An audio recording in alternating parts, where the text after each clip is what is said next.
এবার চোখ রাখবো ওপার বাংলায়। ইস্তফা দিলেন বাংলাদেশের সুপ্রিম কোর্টের প্রধান বিচারপতি ওবায়দুল হাসান। পদত্যাগের আগে তার একটা ভুল পদক্ষেপ ছিল বলেই মনে করছে আন্দোলনকারীরা।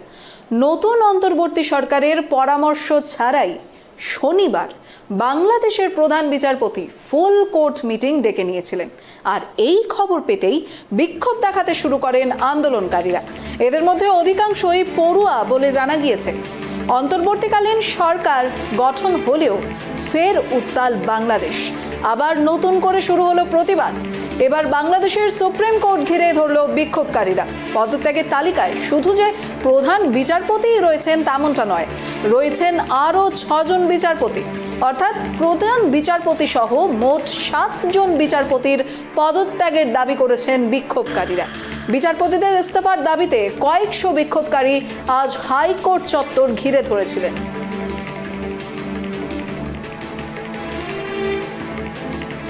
আর অবশেষে বিক্ষোভকারীদের দাবিতেই সাড়া দিলেন প্রধান বিচারপতি। বাংলাদেশের অন্তর্বর্তীকালীন সরকার গঠনের পর অবশেষে পদত্যাগ করলেন হাসিনা নিয়োগকারী সেই বাংলাদেশের সুপ্রিম কোর্টের প্রধান বিচারপতি। অবশেষে পদত্যাগ করলেন বাংলাদেশের সুপ্রিম কোর্টের প্রধান বিচারপতি। আজ একেবারেই হাইকোর্ট থেকে শুরু করে সুপ্রিম কোর্ট চত্বর ঘিরে ধরেছিলেন আন্দোলনকারীরা। তারপরেই সেখানে অবশেষে পদত্যাগ দিতে বাধ্য হলেন প্রধান বিচারপতি ওবায়দুল হাসান। যেমনটা জানতে পারা যাচ্ছিল, পদত্যাগের আগে তার একটা ভুল পদক্ষেপ ছিল এমনটাই মনে করছিলেন আন্দোলনকারীরা।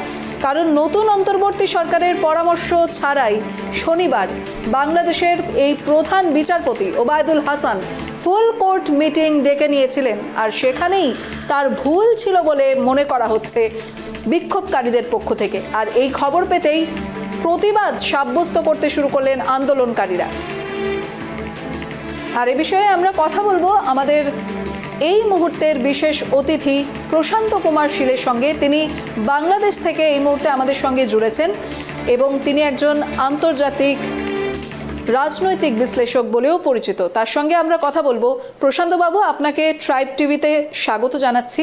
তার পাশাপাশি আপনার এখানে বলতে গেলে বাংলাদেশে এই মুহূর্তে যেরকম উত্তাল পরিস্থিতি বিরাজ করছে তার মধ্যে থেকে আপনি ট্রাইব টিভিতে জুড়তে সক্ষম হয়েছেন, এর জন্য আপনাকে আগের থেকেই অসংখ্য ধন্যবাদ জানাচ্ছি।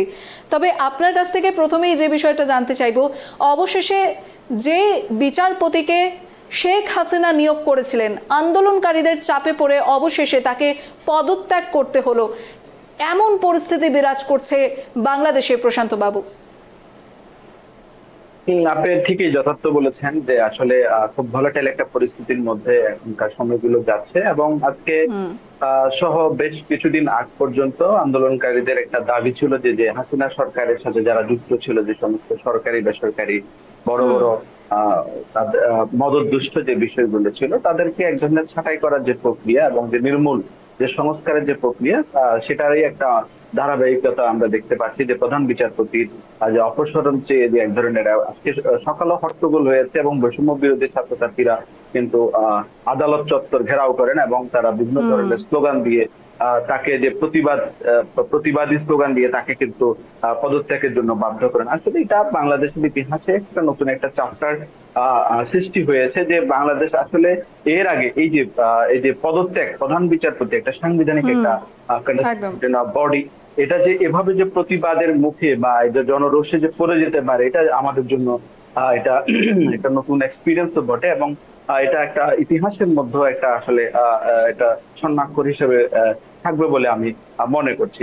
এবং যে তার সাথে সাথে আপনি দেখবেন যে আমরা দেখেছি বিভিন্ন বাহিনীতে যে রদবদল, বড় বড় পুলিশে রদবদল হয়েছে, ডিবিতে গোয়েন্দা সংস্থাতে রদবদল হয়েছে, বড় বড় যে সমস্ত হাসিনা সরকারের যে বাহিনী এবং সরকারের যে এক ধরনের যে চেইন অফ কমান্ডের মধ্যে যারা যারা ছিল, প্রত্যেকটা পদেরই একটা রদবদল। এবং যে সাংবিধানিক যে 3টা পোস্ট, একটা হচ্ছে প্রধানমন্ত্রী, রাষ্ট্রপতি এবং হচ্ছে প্রধান বিচারপতি। প্রধান বিচারপতি হচ্ছে গিয়ে আইন বিভাগের 3 জন প্রধান, যে আইন বিভাগটা তার নিয়ন্ত্রণে থাকে। এবং আমরা দেখেছি সুপ্রিম কোর্টের জ্যেষ্ঠ যে অ্যাপিলেট ডিভিশন যে জ্যেষ্ঠ বিচারপতি, আপনি যেটাই বললেন যে অনেকেই আসলে প্রায় 5-6 জনের নাম শুনতে পাচ্ছে, তাদের সহ এক ধরনের পদত্যাগের একটা বিষয় আমরা এখানে চলে এসেছি। অলরেডি আমাদের প্রধান বিচারপতি উনি অলরেডি ঘোষণা দিয়েছেন যে তিনি আর এই পদে থাকছেন না, এবং যে আইনি যে প্রক্রিয়া এরপরে যে প্রসিডিং গুলো এগুলো সংসদীয় বিষয়ক উপদেষ্টা কমিটিতে পাঠিয়েছেন, এবং এটার পরে এটা একটা ড্রাফট আকারে এটা রাষ্ট্রপতির কাছে চূড়ান্ত পর্যায়ে যাবে, এবং এরপরে আসলে এটা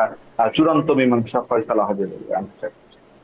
একেবারে প্রশান্ত বাবু, তবে আরেকটা বিষয় হচ্ছে গিয়ে, যেই মুহূর্তে এই আন্দোলন চলছিল, যদিও আন্দোলনটি ছাত্র আন্দোলন হিসেবে শুরু হয়েছিল, কিন্তু পরবর্তীতে এই আন্দোলনটা কোথাও যেন একটা মোড় ঘুরিয়ে দিয়েছিল। সেই আন্দোলনটি আর ছাত্র আন্দোলন হিসেবে দেখা যাচ্ছিল না, কিন্তু তারপরে দেখা গিয়েছে এই যে এইভাবে যেখানে বঙ্গভবনটি রয়েছে সেইখানে যেভাবে লুট করা হয়েছে, সে বিষয়ে আপনি কি বলবেন? এটা কি গ্রহণযোগ্য? না, সেটাই আসলে বৈশ্বিক মিডিয়াও এক ধরনের প্রচার পেয়েছে যে আন্দোলনটা যে ছাত্রদের যে কোটা মুভমেন্ট, সরকারি চাকরিটা এক ধরনের সংরক্ষণের যে আন্দোলনটা ছিল, শেষমেশ আমরা দেখেছি এখানের মধ্যে সাধারণ জনতা জুটেছে, বিভিন্ন রাজনৈতিক দল এখানে জুটেছে, এবং পরে আমরা দেখতে পেয়েছি যে এটা ছাত্রদের শুধু ছাত্র যে সরকারি চাকরির আন্দোলন না, বরং আমরা দেখে যেটা সরকার পতনের ডাক দিয়েছিল এক দফা, যে সরকারের পতন। তো আমরা এই আন্দোলনটাকে আমরা তখন আর কোনোভাবেই আমরা কোটা আন্দোলন বলবো না, ছাত্র আন্দোলন বলবো না, এটা সাধারণ মানুষের একটা অংশগ্রহণ ছিল, দীর্ঘদিনের জনরোষ বিক্ষোভ থেকে তারা কিন্তু আন্দোলনের সাথে যুক্ত হয়েছে, এবং যার ফলশ্রুতিতে আমরা দেখেছি যে আপনি বলেন গণভবনটা একটা সিমটম। আসলে সরকারের প্রত্যেকটা আমরা দেখেছি সরকারের অর্গান, যে সরকার বাংলাদেশের মানুষের নিরাপত্তা প্রদান করে, যে পুলিশ বাহিনী, তাদের পুলিশ স্টেশন প্রায় বাংলাদেশের 95% পুলিশ স্টেশন কিন্তু জ্বালিয়ে দেওয়া হয়েছে দুর্বৃত্তগুলো আমরা দেখেছি, এবং এটা কোনোভাবেই এখানে সাধারণ ছাত্ররা জড়িত ছিল না। আসলে এখানে কোনো দল বা গোষ্ঠীর সুনিশ্চিত ভাবে আমরা বলতে পারি দুষ্কৃতীরা এখানে ঢুকে কিন্তু তাণ্ডব লীলা দেখিয়েছে, এবং এর প্রেক্ষিতে আমরা দেখেছি যে সংখ্যালঘু যে মানুষের উপর যে আক্রমণ, তাদের উপর নির্যাতন, তার বাড়িঘর লুণ্ঠন এবং অগ্নিসংযোগ দেওয়ার মতো ন্যাক্কারজনক ঘটনা ঘটেছে। তো আমরা এই আন্দোলনটা ছাত্রদের যে ফসল, ছাত্ররা যে খুব চমৎকার একটা আন্দোলন করেছে তার ফসল, কিন্তু এই আন্দোলনটা ফসলের পাশাপাশি আমরা দেখেছি তার যে মুদ্রার এপিটের চেয়ে ওপিটের যে রূপ, যে এই আন্দোলনটা গণ আন্দোলনের চেয়ে যে একেবারে লুটপাটের যে বিষয়টা আমরা দেখেছি, এবং ধরে ধরে এবং সরকার দলীয় যারা ছিল, হাসিনা দলীয়, তাদের নেতা কর্মীর বাড়িতে যেমন লুটপাট এবং সন্ত্রাস দেখেছি, এবং তাছাড়া মাইনরিটি হিন্দুদের যে ধরনের আমরা দেখেছি যে ধরনের তাণ্ডব, এবং বিশ্বব্যাপী এটা কিন্তু খুব সংপ্রচিত হচ্ছে, বৈশ্বিক মিডিয়াতেও কিন্তু এটা খুব ফলাও করে প্রচার হচ্ছে যে আসলে এখানে সাধারণ যে হিন্দুরা তারা হচ্ছে গিয়ে নন অ্যালাইন মুভমেন্টে বিশ্বাস করে, তারা কোনো দল বা রাজনৈতিক ফলে তারা চায় না, তারা খুবই শান্তিপ্রিয় এবং শান্তিকর্ম, এবং তারা দলমত নির্বিশেষে যারা থাকতে চায়, তারপরও তাদের উপর যে কেন যে ট্রানজিশন পিরিয়ডের উপর যে ধরনের আক্রমণ, হাঙ্গামা, তাদের উপর যে লুটপাট, এবং হচ্ছে তাদের যে বাড়িঘরের উপর তাদের যে আক্রমণ, এবং তাদের যে সম্পত্তি, তাদের দোকানপাট ধ্বংস করে যে এক ধরনের যে একটা এস্টাবলিশমেন্ট করে দেওয়ার জন্য, সেটাই আসলে এখানকার মানুষ খুব বেশি শঙ্কিত। তারা এটার আসলে সুষ্ঠু প্রতিকার এবং তদন্তের দাবি করছে, নতুন যে অন্তর্বর্তীকালীন যে সরকার আছে তাদের কাছে জোর দাবি করছে। একেবারে প্রশান্ত বাবু, তবে আরেকটা বিষয় আপনার কাছ থেকে জানতে চাইবো, এই যে এই আন্দোলনটা যবে থেকে শুরু হলো তার পরপরই কিন্তু দেখা যাচ্ছে যে দেশ ছাড়ার প্রবণতাটা কিন্তু অত্যাধিক মাত্রায় বেড়ে গিয়েছে এই আন্দোলনকে ঘিরে। তো সেই বিষয়টাকে আপনি কি দেখছেন? এই বিষয়টা বাংলাদেশের ক্ষেত্রে এক প্রকারের ভালো দিক নাকি খারাপ দিক হতে চলেছে? না, এটা নিশ্চয়ই, এটা আসলে একটা দল, আপনি জানেন যে 1971 সালের আওয়ামী লীগের বাংলাদেশের এই মুক্তিযুদ্ধের মধ্য দিয়ে এই দলের একটা প্রস্তর এবং পুরনো একটা সুপ্রাচীন একটা দল, বাংলাদেশের ইতিহাস এবং ঐতিহ্যের সাথে যে দলের জন্ম, সে দল এত ফ্যান ফলোয়ার, এত সংগঠন মাঠ পর্যায়ে এত আড়ম্বরপূর্ণ দেখেছি আমরা, দেখেছি টানা 16 বছর একটা শাসন দেখেছি। এখন রাতারাতি যে সমস্ত নেতা কর্মী যে দল থেকে পালিয়ে যাওয়া, স্পেশালি নেতা কর্মীরা, এটা কিন্তু দলের জন্য মোটেই শুভ লক্ষণ না। এটা দলকে আসলে একটা দেউলিয়িত এবং হচ্ছে দলকে একটা ধ্বংস করার একটা বিষয় দেখেছি।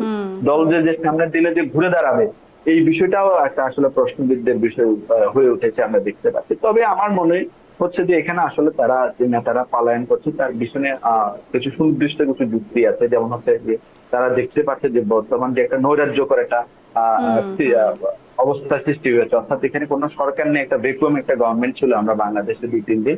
এবং বাংলাদেশের থানাগুলো, পুলিশ স্টেশনগুলো কিন্তু সম্পূর্ণভাবে সেবাবিহীন ছিল। এখনো পর্যন্ত আমরা দেখেছি যে আমাদের যে পুলিশ স্টেশনগুলো এখনো ঠিক অপারেশনাল লেভেলে নেই, অর্থাৎ পুলিশরাও হচ্ছে কি তাদের নিজেদের নিরাপত্তা নিয়ে তারা অনেক বেশি শঙ্কিত। আমরা দেখেছি, আপনি জেনে থাকবেন যে এখানে সেনাবাহিনীর লোকজন এসে পুলিশ স্টেশনকে পাহারা দিতে, যেখানে আইন শৃঙ্খলা বাহিনী তারা নিজেরাই সংখ্যার মধ্যে আছে, সেখানে সাধারণ জনগণের সংখ্যাটা অনেক দূরের কথা। যার কারণে আমরা দেখতে পাচ্ছি এক ধরনের বিশৃঙ্খল পরিস্থিতি আমরা দেখতে পাচ্ছি, যার কারণে এখানে নেতারা তারা সেফ মনে হচ্ছে না, তারা কিন্তু দেশ করে ছেড়ে পালিয়ে যাচ্ছেন। কিন্তু এই বিষয়টা কিন্তু ভালো একটা সলিউশন না। আপনি যখন একটা দীর্ঘদিনের একটা দল, পুরনো একটা দল, সেই দলকে আপনি যদি কোনোভাবে টিকিয়ে রাখতে চান, মাঠে থাকতে চান, অবশ্যই কিন্তু আপনাদেরকে সুখে দুঃখে এবং বিপদে আপদে থাকতে হবে। সেই সুখে দুঃখে বিপদে আপদে থাকার জন্য আপনাকে অবশ্যই দেশে থাকতে হবে এবং জনগণের সাথে জনসম্পৃক্ততা আবার খুব বাড়াতে হবে। কিন্তু এই জিনিসটা যদি না থাকে, তাহলে আমার মনে হয় যদি না করতে পারে, তাহলে আওয়ামী লীগের মতো দল বাংলাদেশ থেকে একেবারে নিশ্চিহ্ন হয়ে যাবে। তো এটা একেবারে প্রশান্ত বাবু, আপনাকে অসংখ্য ধন্যবাদ। আমাদের কাছে সময় খুবই কম, আপনি এই মুহূর্তে ট্রাইব টিভিতে জড়িত হওয়ার মতো সুযোগ করতে পেরেছেন, এর জন্য আপনাকে অসংখ্য ধন্যবাদ আরও একবার। এদিকে অন্তর্বর্তীকালীন সরকার গঠন হলেও ফের উত্তাল হয়ে উঠল বাংলাদেশ। আবার নতুন করে শুরু হয়েছে প্রতিবাদ। এবার বাংলাদেশের সুপ্রিম কোর্ট ঘিরে ধরল বিক্ষোভকারীরা। পদত্যাগের তালিকায় শুধু প্রধান বিচারপতিই নয়, রয়েছেন আরও 6 জন বিচারপতি, অর্থাৎ প্রধান বিচারপতি সহ মোট 7 জন বিচারপতির পদত্যাগের দাবি করেছেন বিক্ষোভকারীরা। বিচারপতিদের ইস্তফার দাবিতে কয়েকশো বিক্ষোভকারী হাইকোর্ট চত্বর ঘিরে ধরেছে। এদিকে বিচারপতির হাতে ছিল 1 ঘন্টা, মাত্র 1 ঘন্টা সময়, আর এই 1 ঘন্টার মধ্যেই বিচারপতিকে নিতে হয়েছে এই বড় সিদ্ধান্ত। 1 ঘন্টার মধ্যে প্রধান বিচারপতিকে ইস্তফা দিতে বলা হয়েছে, না হলে আরো বড় আন্দোলনের হুঁশিয়ারি দিয়েছিল বিক্ষোভকারীরা। জল্পনা তৈরি হয়েছিল, বিক্ষোভের মুখে পড়ে আন্দোলন চত্বর ছেড়ে পালিয়ে গিয়েছিলেন প্রধান বিচারপতি ওবায়দুল হাসান, ফলে হাইকোর্টের শুনানিও স্থগিত রাখতে হয়েছিল। অবশেষে প্রধান বিচারপতি ইস্তফা দিলেন বলেই জানিয়ে দিলেন। এদিকে বাংলাদেশের সুপ্রিম কোর্টের প্রধান বিচারপতিকে নিয়োগ করেছিলেন প্রাক্তন প্রধানমন্ত্রী শেখ হাসিনা, তাই আন্দোলনকারীদের দাবি প্রাক্তন প্রধানমন্ত্রী শেখ হাসিনার নিয়োগ করা প্রধান বিচারপতিকে ইস্তফা দিতে হবে। 1 ঘন্টার মধ্যেই প্রধান বিচারপতি সহ 7 জন বিচারপতিকে ইস্তফা দিতে হবে। এই দাবিতেই ঢাকায় হাইকোর্ট চত্বরে কমপক্ষে কয়েকশো আন্দোলনকারী অবস্থান বিক্ষোভ দেখাতে শুরু করেন, আর অবশেষে সেই দাবিতেই সাড়া দিলেন প্রধান বিচারপতি এবং পদত্যাগ করলেন।